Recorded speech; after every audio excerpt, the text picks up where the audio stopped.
Hello learner, मैं हूँ Richa Surekha. Friends, आप सभी का बहुत बहुत स्वागत है आपके इस अपने यूट्यूब चैनल पर, that is UGC NET JRF by Richa. Friends, हम अपनी ये जो एवरी संडे सीरीज है इसमें हम क्या बात करते हैं, जो भी हमारे प्रीवियस ईयर में आए हुए क्वेश्चन है। तो हम लोग फुल लेंथ, जो पेपर 1 का फुल लेंथ हुआ था 24 सितंबर को सेकेंड शिफ्ट में, वो पूरा हम डिस्कस करने वाले हैं, आपके साथ शेयर करने वाले हैं। एक एक क्वेश्चन को, ऑल 50 क्वेश्चन जो थे ना, पूरे 50 क्वेश्चंस को हम यहाँ पे शेयर करेंगे, आपके साथ डिस्कस करेंगे विद डिटेल एक्सप्लेनेशन कि किसी चीज का आंसर क्यों होना चाहिए, और उसके सभी ऑल 4 ऑप्शंस को भी हम डिस्कस करेंगे। तो चलिए स्टार्ट करते हैं। तो देखिए, फर्स्ट क्वेश्चन क्या कहता है आपके सामने, the phase TL model of teaching employees that. TL से क्या समझ में आता है, टीचिंग एंड लर्निंग। तो टीचिंग लर्निंग जो मॉडल है वो क्या क्या चीज शो करता है। तो टीचिंग लर्निंग मॉडल, आपका जो टीचिंग है, जो लर्निंग है, वो कैसी होनी चाहिए, वो साथ साथ होती है ना। टीचिंग जब टीचर सिखाता है और बच्चा सेम टाइम पे सीखता है, तो टीचिंग लर्निंग एक तरीके का इंटर रिलेटेड कॉन्सेप्ट है, इंटर रिलेटेड चीजें हैं। तो teaching learning are independent act, independent act तो नहीं है। Teaching and learning are integrally related act. Yes, यही तो मैं आपको समझाना चाहती हूँ कि इन दोनों ही रिलेटेड हैं। टीचिंग एम्स एट लर्निंग या टीचिंग कॉज लर्निंग। सो इसका एप्रोप्रिएट आंसर क्या होगा, B. Now next question, from which of the following list of learner characteristics identify which are those associated with field independent learner।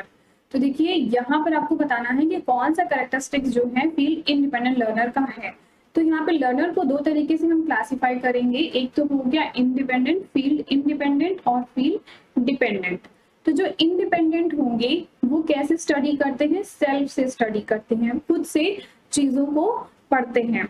ठीक है, यहाँ पे facts and figures से चीजों को याद करके, अपनी चीजों को याद करके कॉम्प्रिहेंड करने की कोशिश करते हैं। ठीक है, और उनका एनवायरनमेंट कैसा होता है, कॉम्पिटेटिव एनवायरनमेंट। जैसे अब जो डिपेंडेंट है उसको ऐसे समझिए कि जो डिपेंडेंट है इसका मतलब वो टीचर पे डिपेंडेंट है। जब टीचर पे डिपेंड होंगे तो वो कैसे समझेंगे, उन जो भी इंफॉर्मेशन उनको मिलेगी, जो भी उनकी स्टडी होगी, वो कॉन्सेप्ट बेस्ड लर्निंग होगी, उनको कॉन्सेप्ट सिखाया जाएगा।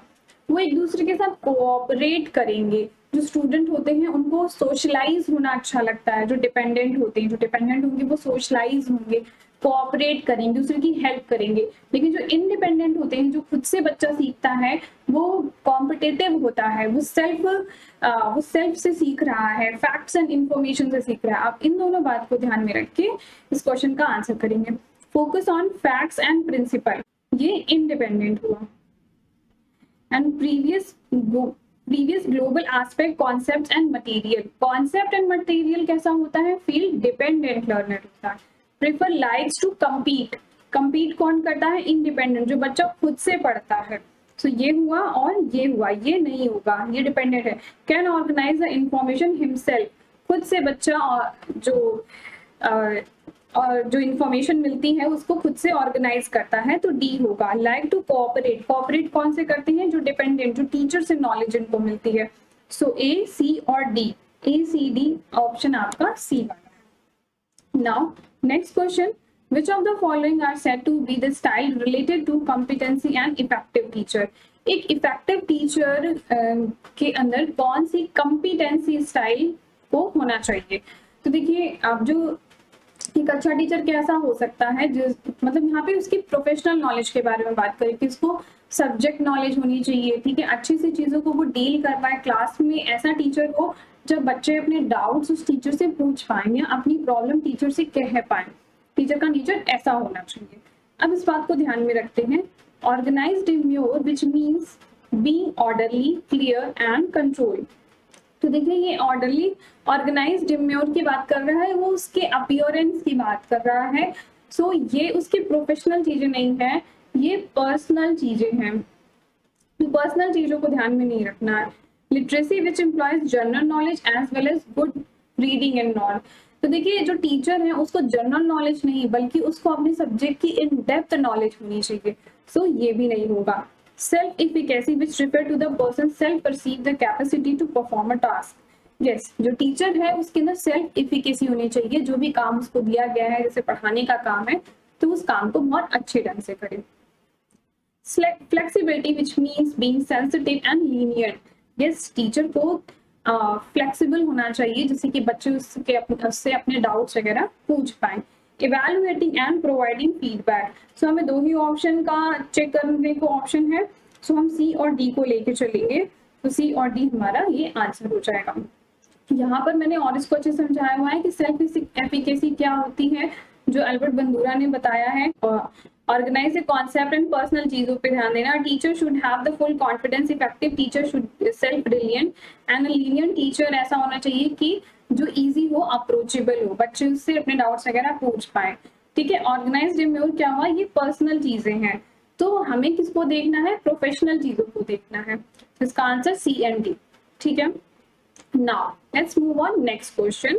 यहाँ पर मेजरमेंट स्केल है और यहाँ पर उसकी प्रॉपर्टी दी हुई है। तो nominal, ordinal, interval, ratio scale, ये मैं आपको पहले भी बता चुकी हूँ कि नॉमिनल में सिर्फ क्या होता है, आइडेंटिफिकेशन होता है। ऑर्डिनल में हम ऑर्डर में लगाते हैं। इंटरवल में क्या होता है कि चीजों को हम अलग अलग सेग्रीगेट कर सकते हैं। बट रेशियो में क्या होता है, यहाँ पर ट्रू जीरो होता है। अब इन बातों को ध्यान में रख के इसको आंसर करते हैं। सो ए का क्या हो जाएगा, 4, क्लासीफाई ओनली। ठीक है, क्लासिफिकेशन एंड ऑर्डर फर्स्ट में दिया हुआ है। इंटरवल में क्या होगा, classification, order and equal unit, जो कि 2 हो जाएगा। और जहां पे एब्सोल्यूट 0 है वो डी, रेशियो स्केल हो जाएगी। सो डी का थर्ड, ए का 4, डी का थर्ड यहाँ पर है। सो आंसर ये हो जाएगा, बी का 1 भी है और सी का 2। यहाँ पर देखिए मैंने ये इमेज लगाई हुई है, ये अगर आपने रिसर्च एप्टीट्यूड वाली सीरीज की होगी तो सेम इमेज, सेम तरीके से कॉन्सेप्ट वहां पे भी अच्छे से समझाया हुआ है कि ये सिर्फ एक नंबर दिया हुआ है, जो कि प्लेयर को नंबर मिलता है। जैसे कि आप देखते होंगे क्रिकेटर्स की टी शर्ट के पीछे भी उनके नंबर्स लिखे होते हैं, तो वो एक आइडेंटिफिकेशन नंबर होगा। बट अगर रेस हो रही है तो उसमें फर्स्ट, सेकेंड, थर्ड प्लेस आ गया, वो ऑर्डर में हम डिवाइड कर दिए, वो ऑर्डिनल हो गया। ठीक है, इंटरवल स्केल के लिए आपको बताया था कि जैसे डिग्री, टेम्परेचर वगैरह को नापने के लिए इंटरवल स्केल का यूज करते हैं। एंड रेशियो स्केल जहाँ पे जो एब्सोल्यूट 0 होता है, 0 पे 0 होता है, वो रुक जाता है चीजें, जैसे स्पीड, वेट। ठीक है, तो ये इमेज के थ्रू बताया था आपको। सो आंसर क्या हो गया आपका, डी। नाउ नेक्स्ट क्वेश्चन क्या है, use of ICT justified during the teaching with a view to optimise learning outcome.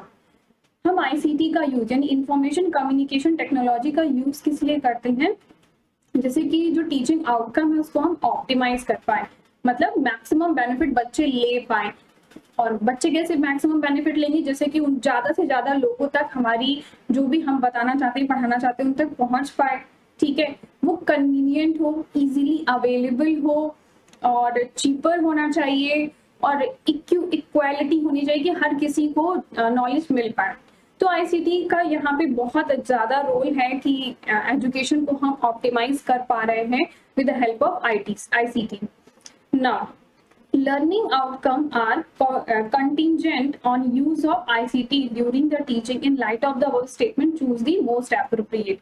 तो असर्शन तो देखिए इसका ट्रू है कि आईसीटी के थ्रू जो है हमारा एजुकेशन का जो मेथड है वो लर्निंग आउटकम जो है वो बेटर हो गया है। बट यहाँ पे नेक्स्ट क्या कहता कि learning outcome are contingent. Contingent का मतलब होता है सिचुएशनल, तो लर्निंग आउटकम जो है वो सिर्फ सिचुएशनल होगा अगर हम आईसीटी का यूज करें। तो ऐसा तो नहीं होता, अगर आईसीटी का यूज करेंगे तो जो भी बच्चा पढ़ना चाहता है वो पढ़ सकता है। थोड़ा सा यहाँ पे कॉमन सेंस का आपको यूज करना है।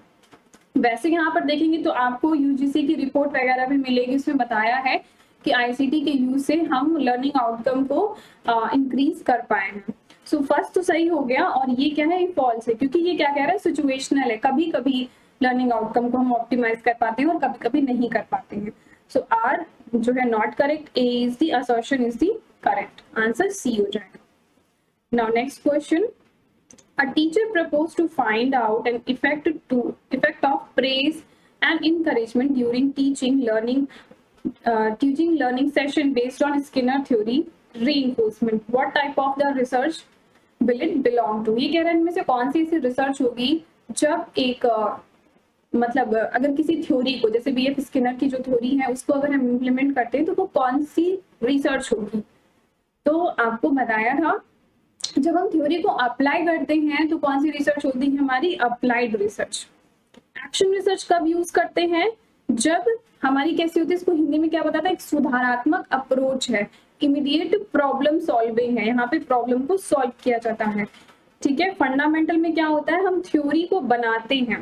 तो इसका आंसर क्या है? Applied research. अप्लाइड रिसर्च के यहाँ पर पॉइंट्स लिखे हुए हैं, अगर आप अभी भी नहीं पढ़े हैं तो प्लीज उसे पढ़ लीजिए। प्रैक्टिकल इम्प्लीमेंटेशन ऑफ थ्योरी होता है, सॉल्विंग स्पेसिफिक प्रॉब्लम, ये सारी चीजें हैं, आप देख लीजिए। तो इसका आंसर अप्लाइड रिसर्च होगा। नाउ नेक्स्ट क्वेश्चन क्या है? All research add to corpus of knowledge by advancing a theory. Statement 1 क्या कहता कि सभी रिसर्च क्या करती हैं? नॉलेज को ऐड करती हैं बाय एडवांसिंग ऑफ थ्योरी, यानी कि हर रिसर्च में हम थ्योरी जनरेट करते हैं। क्या ये स्टेटमेंट सही है? ये स्टेटमेंट तो फॉल्स है, क्योंकि हर रिसर्च में हम थ्योरी तो नहीं जनरेट करते हैं, कहीं पे हम कोई प्रॉब्लम को सॉल्व करते हैं। अप्लाइड रिसर्च होती है, एक्शन रिसर्च होती है, तो थ्योरी तो हम सिर्फ फंडामेंटल रिसर्च में बनाते हैं ना। सो ये वाला तो रॉन्ग हो गया। नाउ नेक्स्ट क्या कहता? The focus of action research is basically एमेलियोरेशन। एमेलियोरेशन का मतलब होता है बेटर और इम्प्रूवमेंट। ये क्वेश्चन में लिखा नहीं था, मैंने आपके समझने के लिए यहाँ पे डाल दिया है कि बेटर और इम्प्रूवमेंट। तो basically an amelioration of prevalence practice, जो चीजें पहले थी उसको बेटर बनाने के लिए हम एक्शन रिसर्च का यूज करते हैं। तो ये ट्रू है, ये बात तो सही कह रहा है ना। अभी बताया था आपको कि एक्शन रिसर्च में क्या होता है, तत्काल रूप से प्रॉब्लम सॉल्विंग अप्रोच होती है, हम यहाँ पे इमीडिएट प्रॉब्लम सॉल्विंग करते हैं। So statement 1 is the false and statement 2 is the true. So answer D हो जाएगा। ना नेक्स्ट क्वेश्चन क्या है? की रिसर्च टर्म है और यहाँ पर उसको डिस्क्राइब किया गया है। तो रिसर्च प्रॉब्लम है, okay, research problem identification of a problem होता है, ठीक है। रिसर्च हाइपोथेसिस क्या होता है?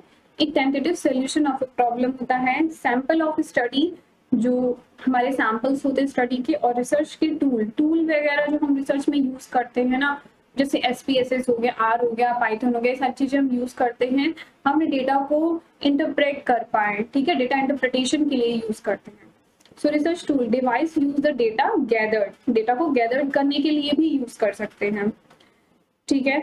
सैंपल ऑफ स्टडी, एक देखिए यहाँ पे क्या लिखा हुआ, सबसे drawn from the defined set और यूनिवर्स, एक यूनिवर्स में से एक छोटा सा सबसेट हम निकाल लेते हैं। सो ये क्या कहलाता है? ये हमारा सैंपल कहलाता है, अगर ये यूनिवर्स है तो ये क्या हो गया? सैंपल हो गया। तो सैंपल ऑफ द स्टडी का 2 हो जाएगा। सो C का 2 और D का 1। नाउ नेक्स्ट क्या है? अ टेंटेटिव सोल्यूशन और आंसर ऑफ अ क्वेश्चन, जो रिसर्च क्वेश्चन है उसका एक टेंटेटिव सोल्यूशन। तो रिसर्च हाइपोथेसिस क्या होती है? एक टेंटेटिव सोल्यूशन होती है। सो B का 3 हो जाएगा। और रिसर्च प्रॉब्लम क्या है? एक क्वेश्चन, जो हमारा क्वेश्चन होता है वो रिसर्च प्रॉब्लम होती है। तो 4 A का 4 हो जाएगा। 4 3 2 1, 4 3 2 1, option A is the answer. Next question क्या कहता? Arrange the steps of the hypothetico deductive research in the correct sequence. Hypothetico deductive research को करेक्ट सीक्वेंस पे लिखना है। देखिए 2 तरीके की रिसर्च होती है, एक होती है हाइपोथेटिको डिडक्टिव, दूसरी कौन सी थी? एम्पिरिको इंडक्टिव रिसर्च। तो हाइपोथेटिको डिडक्टिव जो रिसर्च होती है वो टॉप डाउन अप्रोच होती है। ये कैसी है? साइंटिफिक मेथड यहाँ पर यूज होता है। प्रॉब्लम होती है और एक उसके सीक्वेंस में हम पहले प्रॉब्लम को आइडेंटिफाई करते हैं, आइडेंटिफाई करने के बाद हाइपोथेसिस बनाते हैं, हाइपोथेसिस बनाने के बाद हम सैंपल कलेक्ट करते हैं, यूनिवर्स डिसाइड करेंगे, फिर सैंपल कलेक्ट करेंगे, फिर डेटा कलेक्शन के बाद उनको एनालिसिस करेंगे। इस तरह की चीजें होती हैं। तो identification and defining the research problem, हाँ ये तो सबसे पहले आएगा। Defining the population and driving the subset, तो ये तो बाद में भी आ सकता है। Data collection using appropriate research task and follow the data analysis. देखिए जब सीक्वेंस वाला आपके में एग्जाम में क्वेश्चन आए तो कैसे करना है? सबसे पहले अगर A आता है तो A लिख लीजिए। अब देखिए यहाँ पर क्या कह रहा है? डेटा कलेक्शन है और डिफाइनिंग द प्रॉब्लम है, तो B के बाद ही C आएगा, ऐसे लिख लीजिए, ठीक है। Hypothesis formulation and developing the research design. अब देखिए पॉपुलेशन डिफाइन करने से पहले हमको क्या करना होगा?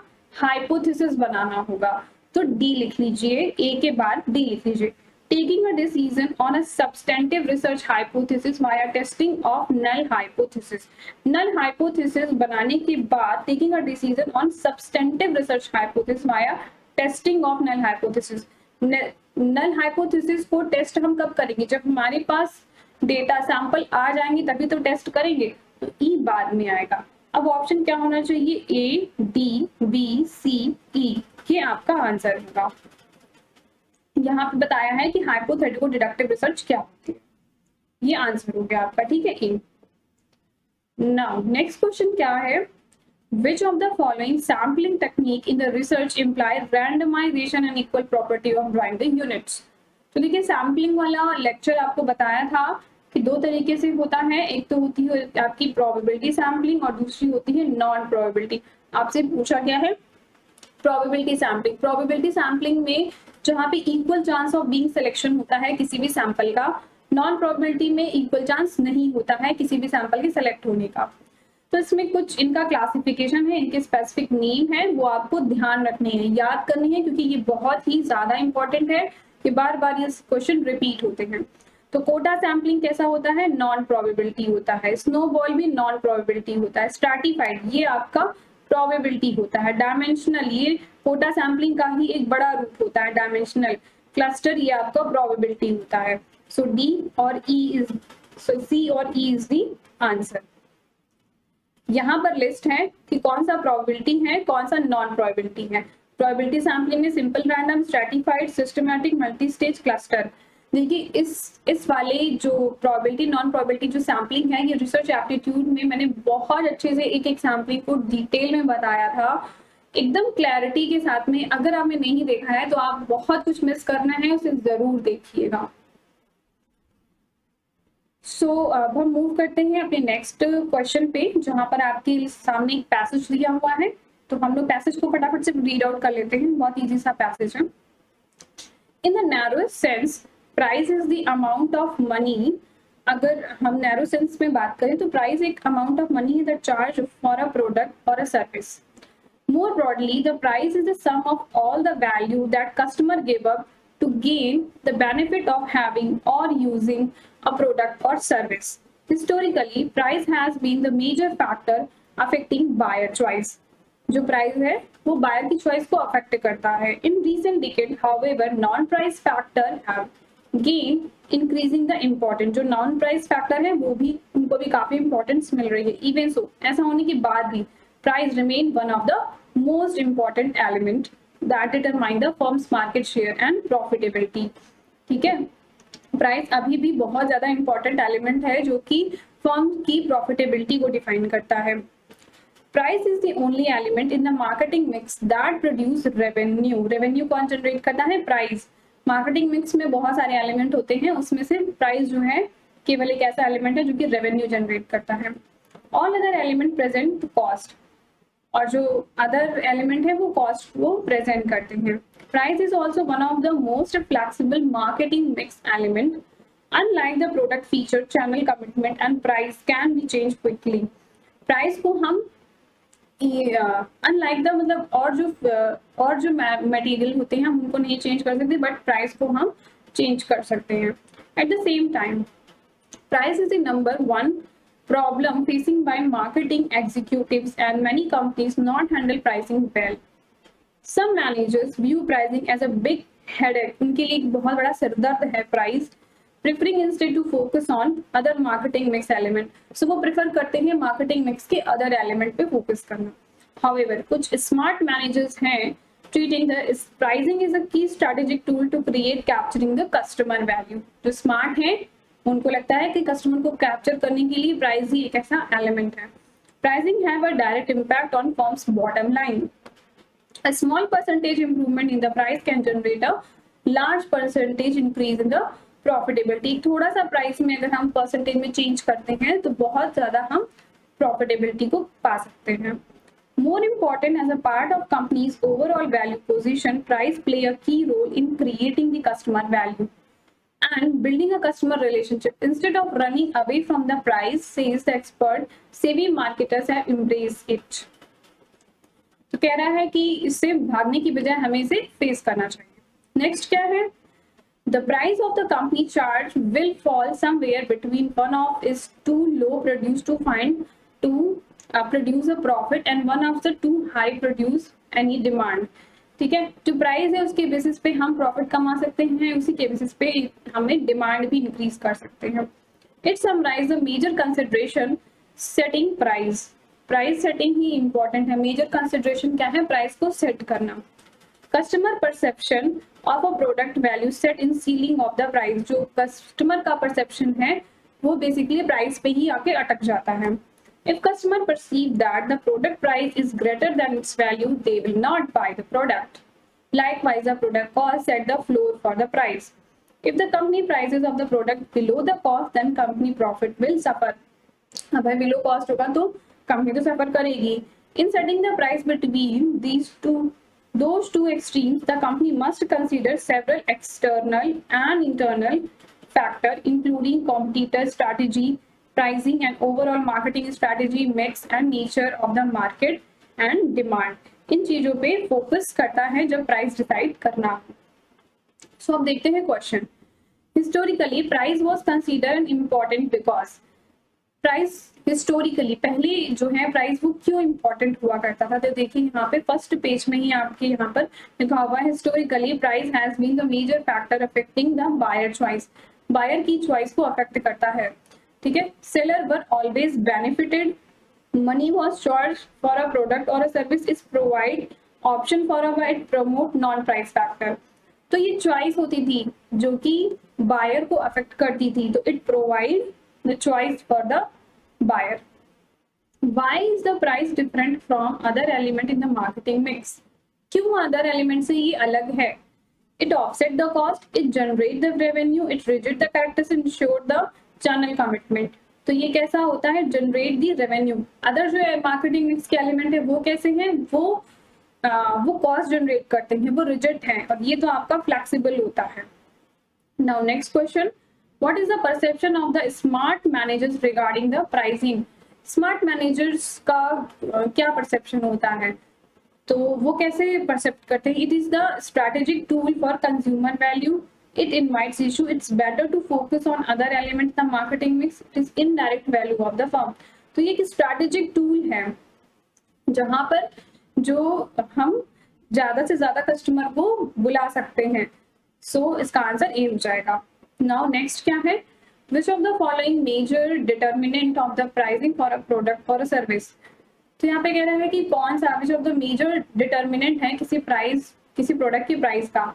High demand, low demand, customer value perception, companies quest of the high profitability. तो कस्टमर की वैल्यू परसेप्शन जो है सबसे ज्यादा इंपॉर्टेंट है, ऐसा पैसेज में लिखा हुआ है. What are the other factor influencing the setting the price of the product and services? तो यहाँ पे कह रहा है अदर फैक्टर कौन कौन से हैं. तो बताया था एक्सटर्नल फैक्टर और इंटरनल फैक्टर को देखता है. तो कंपटीटर्स की प्राइस सेटिंग स्ट्रेटेजी को देखता है, ओवरऑल मार्केटिंग मिक्स को देखता है, टाइप ऑफ मार्केट को भी देखता है. तो pricing from one extreme to other, predator pricing. तो ए बी सी आपकी ये तीनों ही चीजों को देखता है. सो आंसर इसका ये हो जाएगा. ठीक है. नाउ नेक्स्ट क्वेश्चन क्या है? When communication enhance the interaction of learner. जब कम्युनिकेशन इनहांस होता है तो क्या होगा? तो ये फिजियोलॉजिकल होगा, साइकोलॉजिकल होगा, आर्टिस्टिक होगा या ट्रांजिजेंट होगा? तो जब कम्युनिकेशन इनहांस होता है यानी कि बच्चा टीचर से इजीली बात कर सकता है तो वो कैसा होगा? उसके साइकोलॉजिकल उसकी थिंकिंग चेंज होगी कि हाँ ये टीचर डांटता नहीं है या ऐसा. कम्युनिकेशन इनहांस करने से साइकोलॉजिकल में इफेक्ट आएगा. Next question is classroom communication कैसा होना चाहिए? Goal oriented, style centric, collaborative, vertical और नॉन रेटोरिकल. तो वो देखिए आपके लिए आई थिंक ये वर्ड नया होगा, नॉन रेटोरिकल. इसको बता देती हूँ. रेटोरिकल का मतलब होता है जब हम कोई चीज ऐसी है जो कि क्वेश्चन मार्क है, जिसका कोई आंसर नहीं है, teacher not expecting the answer. But non rhetorical का मतलब क्या होता है? जब हम एक्सपेक्ट करते हैं answer. Rhetorical question is where the point out the question to make the point rather than getting the answer. Rhetorical का मतलब होता है किसी चीज को पॉइंट आउट करना. ठीक है, वो होता है rhetorical. Non rhetorical is when we are expecting the answer. चलो अब देखते हैं ऑप्शन। तो क्लासरूम कम्युनिकेशन कैसा होना चाहिए, गोल ओरिएंटेड होना चाहिए, कोई एक गोल होगा उसी पे तो बात करेंगे। स्टाइल सेंट्रिक नहीं होगा बल्कि कोलैबोरेटिव होना चाहिए, कोलैबोरेटिव होना चाहिए, ऐसा कम्युनिकेशन हो जहाँ पे बच्चे हर कोई बात कर सके, कम्युनिकेट हो। वर्टिकल नहीं होता है, नॉन रेटोरिकल, हाँ आंसर एक्सपेक्ट कर सकते हैं बट कम्युनिकेशन नहीं, जब क्वेश्चनिंग होगी तब हाँ आंसर की बात होगी। सो ज्यादा अप्रोप्रिएट होगा ए का, ए एंड सी। तो ए एंड सी आपका ऑप्शन सी में है, so C is the answer.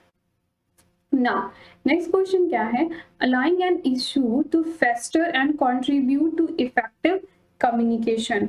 कोई इशू है उसको सामने रखना और तब उस पर बात करना शुरू करना जब वो बहुत वो मतलब जो कोई टॉपिक है वो मुद्दा जो है बहुत ज्यादा बिगड़ गया हो तब उस पर बात करना।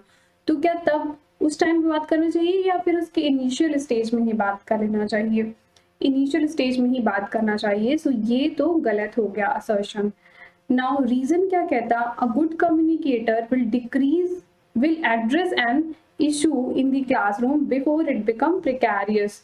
प्रिकैरियस का मतलब यही होता है कि कोई बहुत बुरा मतलब बहुत एकदम पीक पे ना चली जाए कोई बात, उसके पहले ही वो स्टार्ट कर दे बात करना। एक गुड कम्युनिकेटर ये होता है। तो ये बात तो सही कह रहा है, ये ट्रू है। So A is the false and R is the true. D is the answer.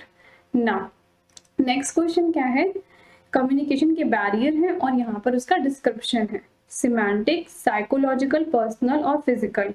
तो देखिए कुछ चीजें जब भी आपका मैच द फॉलोइंग जैसा क्वेश्चन है तो उसको कैसे करना है, हमेशा उस चीज को आप मैच कीजिए जो सबसे आसान है। मेरे लिए यहाँ पर सबसे आसान क्या होगा, फिजिकल बैरियर, क्योंकि फिजिकल बैरियर ऐसा होता है जो फिजिकली जैसे कि नॉइज बहुत आ रही है, आवाज सुनाई नहीं दे रही या कनेक्शन में कोई प्रॉब्लम है, तो lack of physical clarity in the channel. So D का 1, अब देखिए डी का 1 यहाँ पर है, इसी से आंसर तो आ गया लेकिन फुल अंडरस्टैंडिंग होनी चाहिए। अब समझते हैं psychological, psychological which is related to thinking, एक पर्सन की थिंकिंग, हर पर्सन की थिंकिंग अलग अलग हो सकती है, ठीक है। पर्सनल, पर्सनल का भी प्रॉब्लम जो है अलग अलग हो सकता है, ओके। तो अब इसको मैच कराते हैं। तो यहाँ पर देखिए जो पर्सनल है, पर्सन का किससे होगा, लैक ऑफ टाइम, किसी पर्सन के पास लैक ऑफ टाइम हो सकता है, ठीक है ये पर्सनल हो गया। बट थिंकिंग से रिलेटेड क्या होगा, पुअर रिटेंशन, पुअर रिटेंशन आपका थिंकिंग से रिलेटेड होगा, बी का 3 हो जाएगा। और ए क्या है, सिमेंटिक, सिमेंटिक होगा फॉल्टी मैसेज, तो answer B. Now next question क्या है, स्टेटमेंट 1 क्या कहता, sign and symbol have internal relationship to produce a meaning. जैसे ये देखिए साइन या सिंबल कोई चीज का है, तो अब ये डॉलर का साइन है हमको पता है, तो इसमें क्या कहता है कि इंटर रिलेटेड कुछ ना कुछ मीनिंग होती है, सही बात है, ये आपस में इंटर लिंक्ड होते हैं। This is possible because network of the sign through such relation, क्योंकि उनका आपस में कुछ ना कुछ रिलेशन होता है। तो स्टेटमेंट 1 भी ट्रू है, 2 भी ट्रू है, both statement are true. Now next क्या है, आप ये सॉल्व करने वाला क्वेश्चन है, इसको देखिए। A man cover a distance 22 kilometre in 4 hour, ठीक है। Initially he walking and then jogging at the speed of 4 kilometre per hour and 10 kilometre per hour respectively, the distance covered by him. अब देखिए एक man है जो कि ये total distance होगी, ठीक है। इस डिस्टेंस में थोड़ा टाइम वो जो है वॉक करता है, सपोज इतना वॉक करता है और इतना वो जॉगिंग करता है। अब ये कह रहा है कि 22 किलोमीटर जो है डिस्टेंस कवर करता है 4 आवर्स में। टोटल ये कितना है, 22 है। लेट्स सपोज कि ये x है, सो ये कितना हो जाएगा 22 माइनस x। नाउ अब देखते हैं, जैसे speed is equal to distance upon time, ये फॉर्मूला सबको ही पता होगा, ठीक है। अब यहाँ पर क्या दिया हुआ है, 4 किलोमीटर पर आवर की स्पीड दी हुई है, ठीक है, और डिस्टेंस क्या है, x है, टाइम कितना है, टोटल टाइम है हमारे पास 4 आवर। तो ये लेट्स सपोज कि ये t टाइम में कवर करता है, तो ये कितना कवर करेगा, 4 माइनस t टाइम में कवर करेगा, तो यहाँ पे t लिख लेते हैं। Now x is equal to 4t आ गया। अब देखिए जो दूसरा वाला था जहाँ पे वो पर्सन जो है जॉगिंग करता है, वो उसको कैसे सॉल्व करेंगे। सो यहाँ पर दी हुई है उसकी स्पीड 10 किलोमीटर पर आवर, ठीक है। डिस्टेंस कितना है 22 माइनस एक्स, टाइम कितना है 4 माइनस टी। अब ये वाला जो x की वैल्यू है वो यहाँ पर पुट कर देंगे। सो 10, मैं इसको साथ ही साथ सिंप्लीफाई भी कर रही हूँ, ये सब आई थिंक आपको आता ही होगा। x की वैल्यू यहाँ पे आ गई 40, ये वाली वैल्यू इसमें रख दी मैंने। अब इसको सॉल्व करेंगे और t की वैल्यू निकालेंगे, फटाफट से कर ही लेते हैं। 10t is equal to 22 minus 40, so it is equal to, इसको सॉल्व करेंगे तो 3 आ आएगा।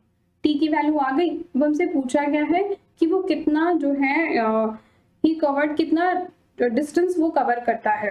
तो यहाँ पे इसकी स्पीड थी 4, डिस्टेंस हमको नहीं पता, और t कितना है 3, तो डिस्टेंस कितना आ जाएगा 4 into 3 which is 12 kilometre. 12 kilometre जो है आंसर हो जाएगा। नाउ नेक्स्ट क्वेश्चन क्या कहता है, a rational number had it's denominator greater than it's numerator bye 6, यानी कि जो न्यूमरेटर है वो अगर x है तो डिनोमिनेटर क्या हो जाएगा x plus 6 हो जाएगा। If the numerator is increase by 4, अब न्यूमरेटर को इंक्रीज करते हैं 4 से, और डिनोमिनेटर डिक्रीज बाय 8, तो डिनोमिनेटर क्या था हमारा, इसको 8 माइनस करेंगे। सो ये क्या हो जाएगा x plus 4 divided by x minus 2, तो ये जो नंबर आता है वो क्या है, इट्स बिकम 5/3, तो 5/3। अब इसको बहुत ही सिंपल है, इसको सॉल्व कर दीजिए। x plus 4 multiplied by 3, 5 into x minus 2, तो ये क्या हो जाएगा 3x plus 12 is equal to 5x minus 10। अब इसको सॉल्व करते हैं, तो यहाँ ये आएगा 11, इस वैल्यू को यहाँ पर पुट कर लीजिए, तो 11/17 is the answer. Now next question क्या है, एक सीरीज का है, 0 से 6, 6 से 24, 24 से 60, 60 से 120, तो 0 से 6, यहाँ पर देखिए क्या हुआ होगा, 2 का cube minus 2 is equal to 6, 3 का cube minus 3 is equal to 24, ऐसे ही 4 का, फिर 5 का, अब 6 का, तो 6 का क्यूब कितना हो जाएगा 216 minus 6 is equal to 210, so 210 is the answer. Now next question क्या है, 2 water pipe can fill the tank in 10 minutes, in 15 minutes। दो पाइप है, पाइप 1, पाइप 2। पाइप 1 जो है वो ये कोई टैंक है, ठीक है, इसको फिल करता है 10 मिनट में, और ये इसको फिल करता है 15 मिनट में। अच्छा, तो यहाँ पर देखिए अगर 10 मिनट में फिल करता है पाइप 1, तो पाइप 1 1 मिनट में कितना फिल करेगा 1/10 पोर्शन। पाइप 2 कितना फिल करेगा 1 मिनट में 1/15 पोर्शन। अब अगर दोनों पाइप को एक साथ ओपन कर देते हैं तो कितना टाइम लगेगा उस टैंक को फिल होने में। सो ये बहुत सिंपल होता है, यूनिटरी मेथड, यूनिट मेथड से इसको लगाते हैं। दोनों को एक साथ खोल रहे हैं तो इसका मतलब 1 मिनट में कितना भर जाएगा, इतना 1/10 प्लस 1/15। अब दोनों का एलसीएम ले लीजिए। एलसीएम देखिए कैसे लेते हैं, यहाँ से कॉमन चीजें आप लीजिए। देखिए 5 2 जा 10 होता है, यहाँ पे 5 3 जा 15 है, तो 5 into 3 into 2, ठीक है। यहाँ पे कितना आ जाएगा, क्योंकि 10 था सो ये 3 से मल्टीप्लाई होगा, और यहाँ पे 15 है तो यानी कि ये 2 से मल्टीप्लाई होगा, which is equal to 30, which is equal to 1/6। तो 1 मिनट में कितना फिल होता है 1/6, तो कितने मिनट में फिल होगा 6 मिनट में भर जाएगा पूरा टैंक, ठीक है। नाउ नेक्स्ट क्वेश्चन क्या है, ए सी ई जी।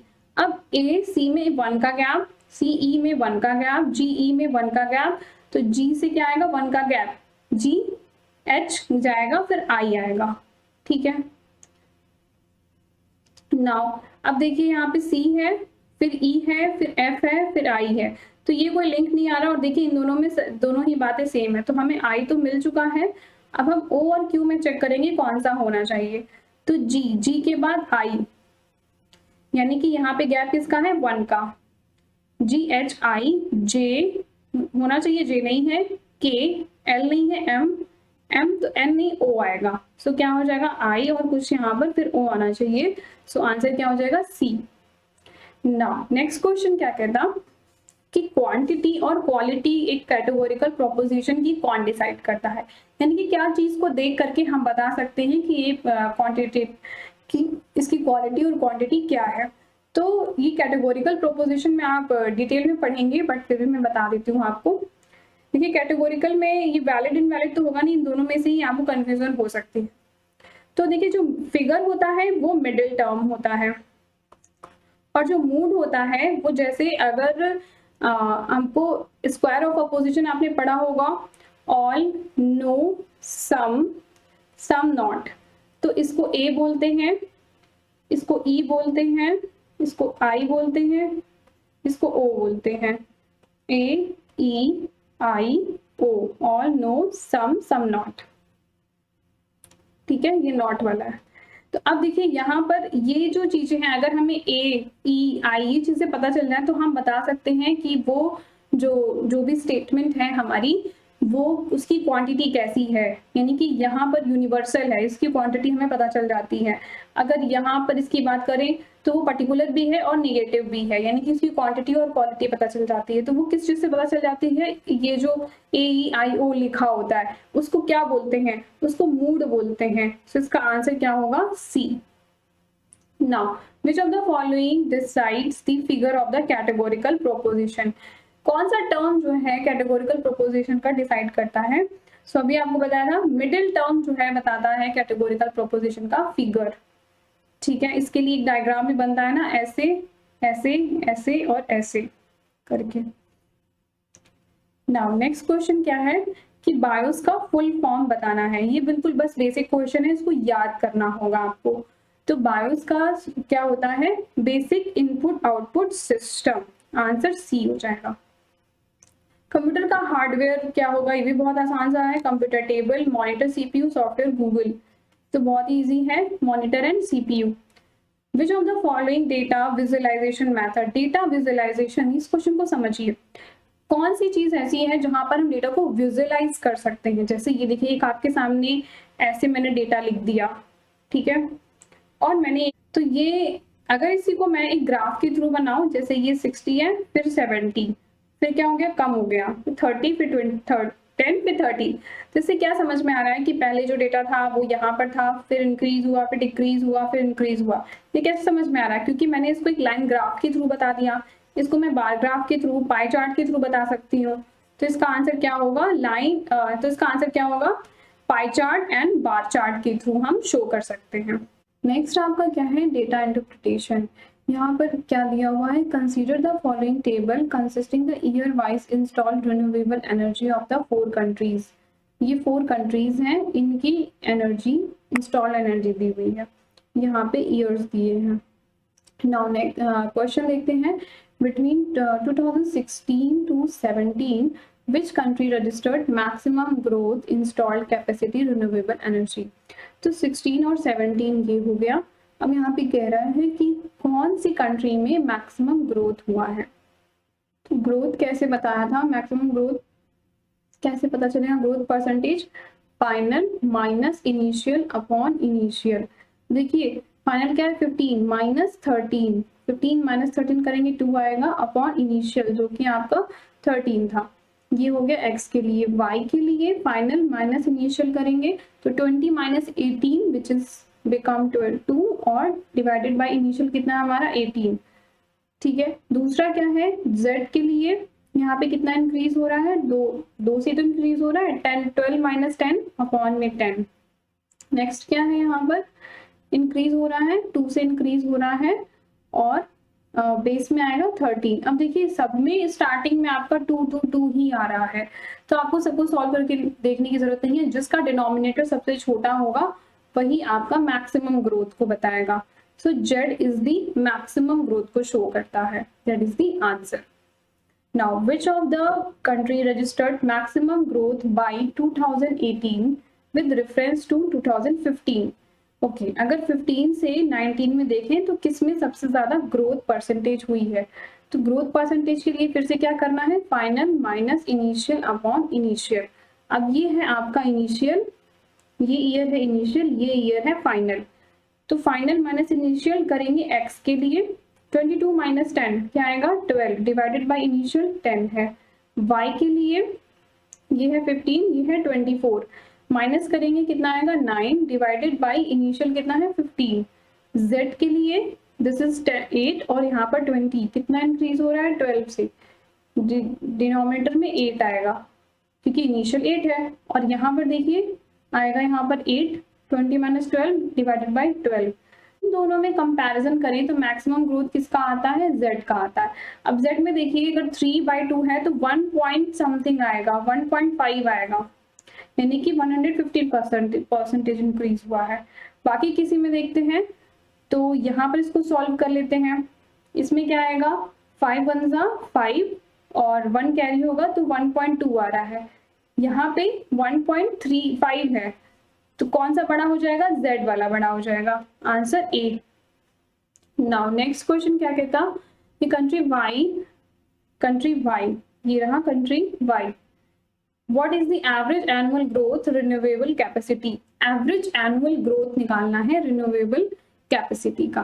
तो सॉल्व करने के लिए आपको हर ईयर का निकालना पड़ेगा एवरेज एनुअल ग्रोथ, ठीक है। तो y के लिए सॉल्व करते हैं, तो देखिए 2015 का देखते हैं, final minus initial 3, 18 minus 15 divided by 15 आ जाएगा।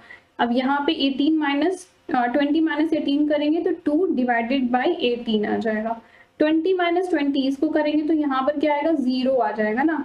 और इसको सॉल्व करने के बाद जो भी वैल्यू आएगी सभी को ऐड करते जाइएगा। सब में मल्टीप्लाइड में 100 भी है, और मैं तो सिंप्लीफिकेशन के कारण नहीं लिखती हूँ। डिवाइडेड बाई यहाँ पे क्या आएगा, 24 माइनस 20 तो 4 आ जाएगा, और डिवाइडेड बाई 20। इन सभी को आप सॉल्व कर लीजिए, ठीक है। सॉल्व करने के बाद उसको ऐड कर लीजिए, इन सभी को ऐड करेंगे और एवरेज ग्रोथ पूछा है ना, क्योंकि यहाँ पर एवरेज एनुअल एवरेज ग्रोथ पूछा है, तो डिवाइडेड बाई 4 भी किया जाएगा, क्योंकि इन दोनों को मिला के 1 2 3 4। इसको सॉल्व करें, इसको सॉल्व करते हैं तो आंसर 12 के समथिंग आता है। Now next question क्या है, in the given year compared to the previous year which country registered the maximum growth। अब देखिए अगर इस क्वेश्चन को बिल्कुल हर एक पॉइंट टू पॉइंट अगर आपको आंसर निकालना है तो उसको सॉल्व करने में बहुत टाइम लग जाएगा, क्योंकि अगर आप सारा ही डेटा यहाँ से कैलकुलेट करें तब जाके आप निकाल सकते हैं। बट इसको नियर बाय क्वेश्चन को सॉल्व करने का एक मेथड ये हो सकता है कि अपने प्रीवियस ईयर से किस कंट्री में सबसे ज्यादा ग्रोथ हुई है ये बताना है। तो यहाँ पर देखिए आप गेस मार्क कर सकते हैं कि कहाँ पर सबसे ज्यादा हुआ है। यहाँ पे 3 का गैप है, यहाँ पे 3 का गैप है, यहाँ पे 2 का है, और यहाँ पे 2 का है, यहाँ पे 5 का गैप है। ये देखिए यहाँ पे सबसे ज्यादा आपको गैप देखने को मिल रहा है। सो आपका x तो होना ही चाहिए आंसर में।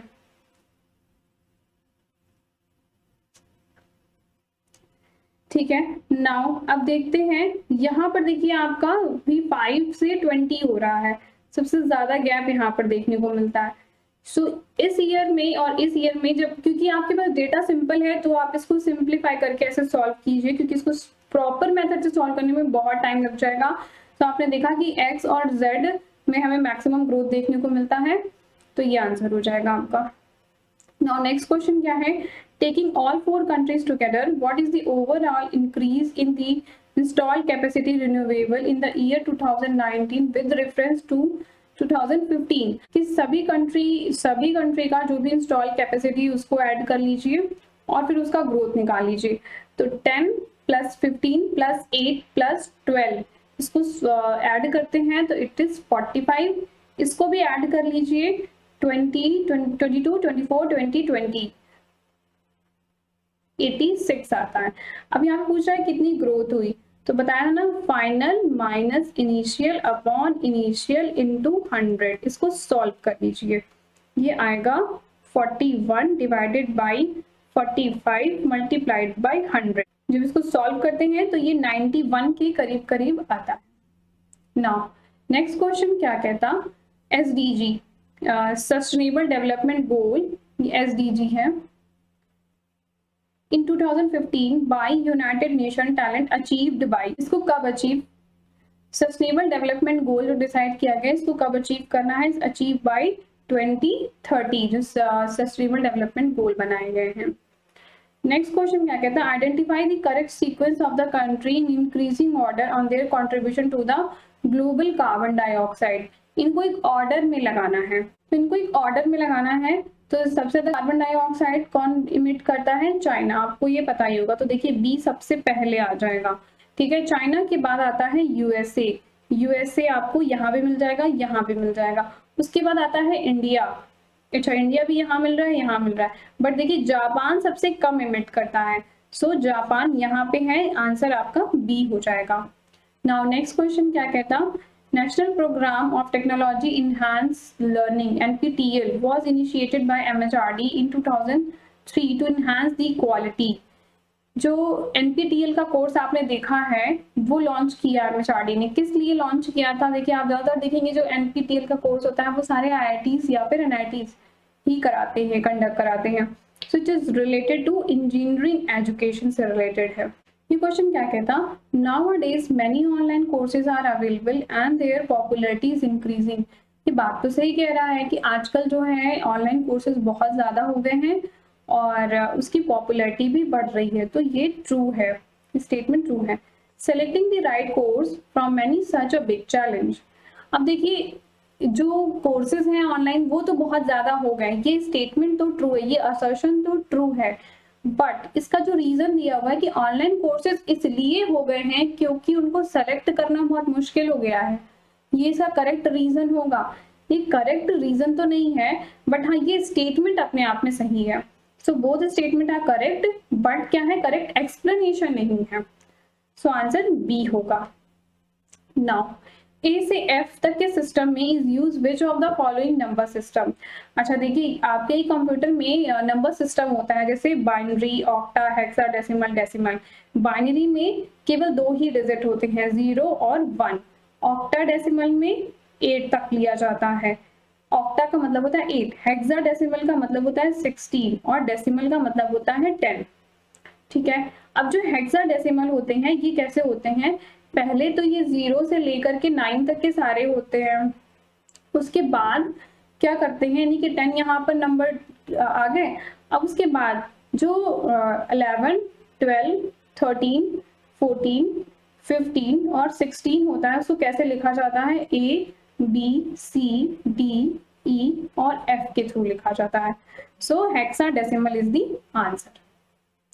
नाउ नेक्स्ट क्वेश्चन क्या कहता, under goal 4 millennium development goal, जो आपका MDG आया था ना, reduction should to be achieve under the 5 child mortality between 1990 to 15 was 1992 to 2015 was the extent of, वो कहाँ तक पहुंचा है, वो उसका क्या था, तो उसका जो आंसर है यहाँ पे 3/4 है। कैसे, पहले ये समझ लीजिए कि मिलेनियम डेवलपमेंट गोल कौन से हैं। तो ये 8 आपके मिलेनियम डेवलपमेंट गोल हैं, अगर आपने नहीं नोट डाउन किया तो यहाँ से कर सकते हैं। Eradicate extreme poverty, achieve universal primary education, promote gender equality, reduce child mortality, improve maternal health, combat HIV वगैरह बहुत ज्यादा उस टाइम पे हुआ करती थी। तो ये इसके 8 जो है गोल थे। अब इस यहाँ पर 8 MDG थे, 18 टारगेट और 48 इंडिकेटर। इस 18 टारगेट में से ही जो 5th टारगेट था वो चाइल्ड मोर्टेलिटी को रिड्यूस करना था बाय 2/3 बाय 2015। ये आंसर होगा इसका। नेक्स्ट क्वेश्चन क्या है, आपके सामने 2 लिस्ट है, लिस्ट 1, लिस्ट 2।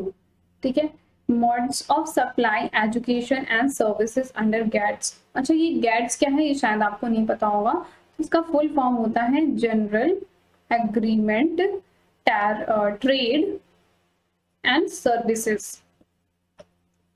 सो इसका फुल फॉर्म क्या है, general agreement trade and services, GATS का full form.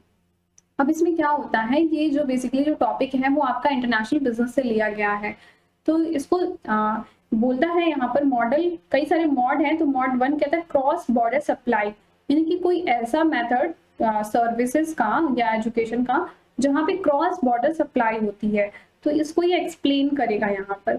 Consumption in abroad, यानी कि कोई ऐसी चीज जो कि एब्रॉड में जाके ही कंज्यूम की जा सकती है, जैसे अगर आपको हार्वर्ड यूनिवर्सिटी में पढ़ना होगा तो आपको वहां पे जाना पड़ेगा। क्रॉस बॉर्डर सप्लाई, जैसे कई सारे कोर्सेज होते हैं जो कि हम ऑनलाइन भी कर सकते हैं। कॉमर्शियल प्रेजेंस, कॉमर्शियल प्रेजेंस का मतलब क्या है, वहां की कई सारी कंपनी अगर यहाँ पे प्रेजेंस हो जाए तो उसे कॉमर्शियल प्रेजेंस बोलेंगे। मूवमेंट ऑफ नेचुरल पर्सन, जो पर्सन है वहां पे जाकर के ही अपनी सर्विसेज वगैरह जो है प्रोवाइड कर रहा है, तो उसको मूवमेंट ऑफ नेचुरल पर्सन बोलेंगे। सो अब देखते हैं कि मूवमेंट ऑफ नेचुरल पर्सन, यहाँ पे professor, teacher, researcher working in abroad temporary basis. तो ये क्या हो गया, मूवमेंट ऑफ नेचुरल पर्सन, वहां पे जाकर के ही वो अपनी चीजें सप्लाई कर सकता है, अपने प्रोफेशन को बता सकता है। सो मॉड 4 का यानी कि बी का 1 हो जाएगा। यहाँ पर आप देखिए, इससे तो आंसर आ गया बट फिर भी समझ लीजिए। Language training company, local university and satellite campus. ये क्या है, कैंपस में रह करके जब आप चीजों को सीखेंगे, तो कैंपस में रह के कब सीख पाएंगे, जब आपका कॉमर्शियल प्रेजेंस होगा, यानी कि वो चीजें वैसी कंपनीज अगर यहाँ पर प्रेजेंस हो जाए। तो सी का 2 हो जाएगा। Now distance education, distance education क्या होगा, क्रॉस बॉर्डर सप्लाई। सो ए का 3 हो जाएगा, ए का 3 देखिए यहाँ पर दिया भी हुआ है। Student travel another country to enrol their course, तो ये क्या है, कंजम्पशन इन अब्रॉड, कंज्यूम करने जा रहे हैं। अब देखिए फर्स्ट वाले में और फोर्थ वाले में कंफ्यूज मत हो जाएगा, कंज्यूम करने जा रहे हैं नेचुरल पर्सन वहां पे प्रेजेंट होगा, कंजम्पशन इज इन अब्रॉड मतलब वहां पर जाकर के बच्चा सीख सकता है, कंज्यूम करने जा रहे हैं। प्रोफेशनल्स और टीचर्स हैं होंगे तो वो कंज्यूम नहीं करेंगे, वो अपनी चीजें, अपना जो नॉलेज है वो प्रोवाइड करेंगे। सो आंसर इसका बी होगा। नाउ नेक्स्ट क्या है, अष्टाध्याय रिटन बाय। ये देखिए ये सिंपल क्वेश्चन है, इसको एज इट इज याद कर लीजिए, पिन्नी ने लिखा था अष्टाध्याय। नेक्स्ट क्वेश्चन क्या कहता, a wind mill with a proper design consider can be made to operate efficiency 60% to 65%. Okay, दूसरा क्या कहता, the efficiency of windmill depend upon the design and parameter। तो इसको समझिए। देखिए पहली बात तो विंडमिल इस तरीके से होता है, windmill turbine are designed to maximize the rotor blade radius maximum power output। ठीक है, अब यहाँ पर देखिए कि ये क्या कह रहा है कि जो विंड मिल होती है जहां पर हम विंड पावर जनरेट करते हैं, वो काफी सारी चीजों पर डिपेंड करता है। The efficiency of wind mill depend upon turbine, weather condition, density, speed of the air, बहुत सारी चीजों पर डिपेंड करता है। और जो उसके ब्लेड का साइज है, जो रेडियस है, उस पर भी मैटर करता है। तो इस तरीके का ये विंड मिल है, यहाँ पर मैंने फिगर लगा दिया। अब यहाँ पर मतलब जो ये इनिशिएट हुआ था 1990 में, तब यहाँ पे अल्बर्ट बेज ने क्या बताया था कि जो energy allow no more than 59.3% होता है। बट बाद में जब इस पे रिसर्च हुई तो अब इसकी जो लिमिट है वो कितनी हो गई है, 70 to 80%। सो आपका यहाँ पे ऑप्शन क्या था, 60 to 65 बोल रहा है, तो ये तो गलत हो गया। और यहाँ पे क्या कह रहा है कि depend upon design and parameter, ये सही हो जाएगा। So A is not correct, R is the correct answer, D. Next question, list 1 list 2। तो इसमें क्या है, ये पॉलिटेंट्स हैं और इनका जो रोल इम्पैक्ट है वो बताना है, उसे मैच कराना है। तो कार्बन डाइऑक्साइड CO2, ये मैंने बताया था लिस्ट में मैच कराने के लिए हमें क्या करना होगा, सबसे पहले हम सबसे आसान वाली चीजों को देखेंगे। तो आई थिंक CO2 सभी के लिए आसान होगा, क्योंकि ये एक तरीके का क्या है, ये ग्लोबल वार्मिंग गैस है ना, ग्लोबल वार्मिंग में ये चीजें आती है। तो contribute to the global warming and green house gas CO2, ए का 4 हो जाएगा, ए का 4। चलिए ये तो यहाँ भी है, यहाँ भी है, ठीक है। कार्बन मोनोऑक्साइड, अच्छा देखिए एक चीज और है, carbon dioxide sorry nitrogen oxides क्या करते हैं, एनो जो होता है वो एसिडिक रेन में बहुत ज्यादा पार्टिसिपेट करते हैं। एसिडिक रेन नाइट्रोजन ऑक्साइड से ही होती है।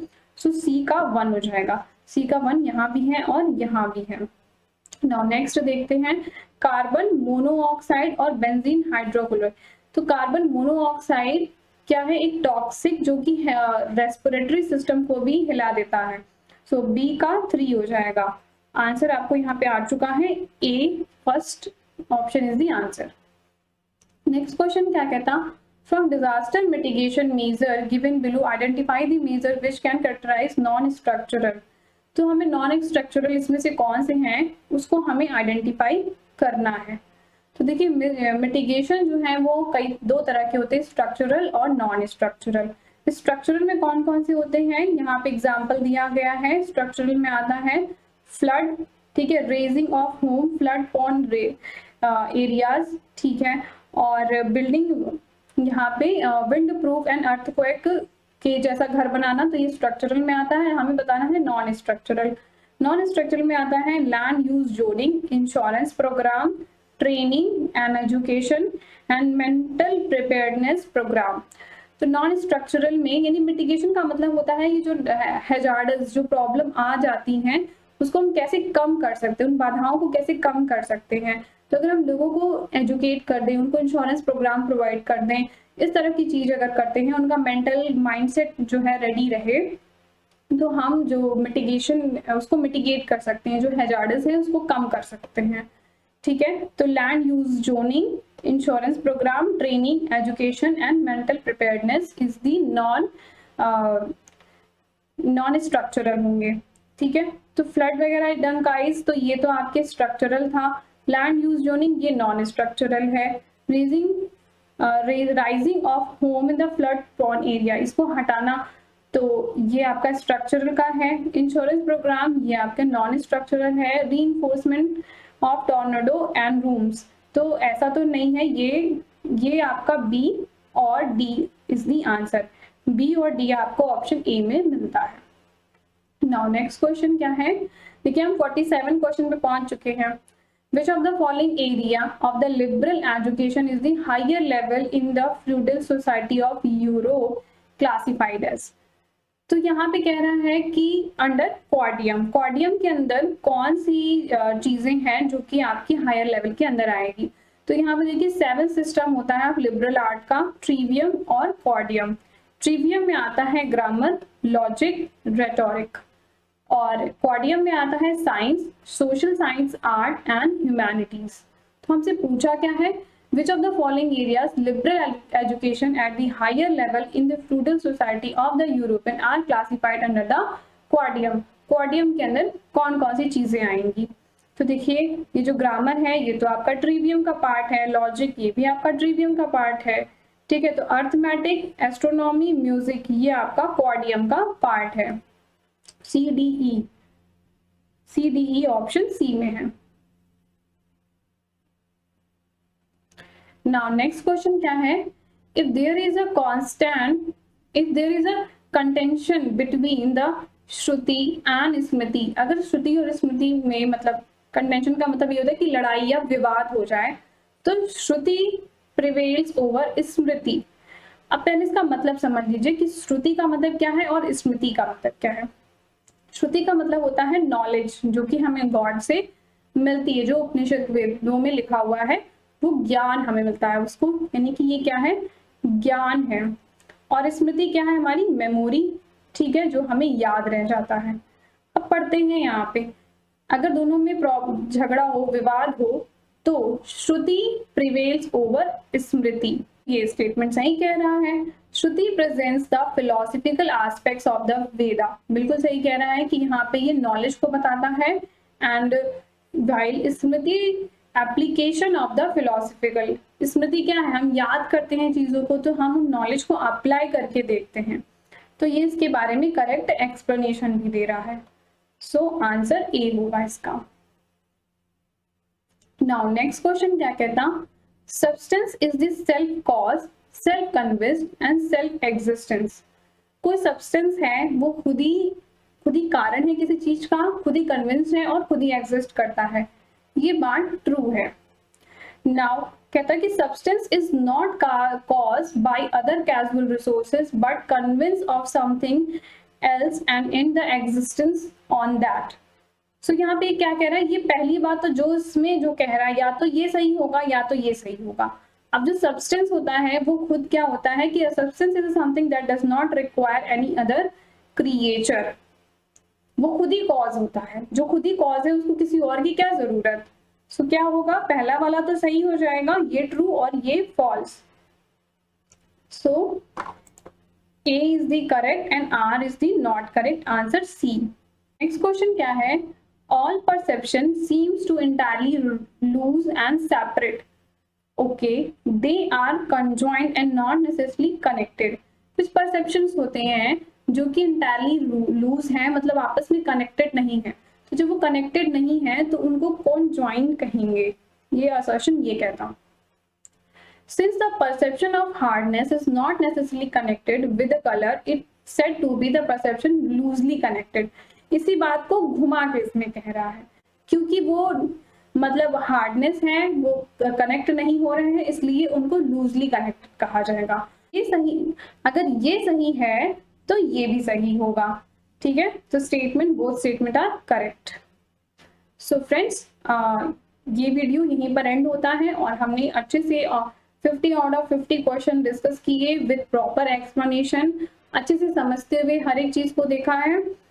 अगर अभी भी आपने टीचिंग एप्टीट्यूड या रिसर्च एप्टीट्यूड की प्लेलिस्ट नहीं देखी है तो आप चैनल पे जाइए और अच्छे से उसको देखिए, प्रॉपर समझिए, क्योंकि मैंने डिटेल में हर एक टॉपिक को कवर कराया है with previous year question. And now thank you for watching my video and best of luck for your exam.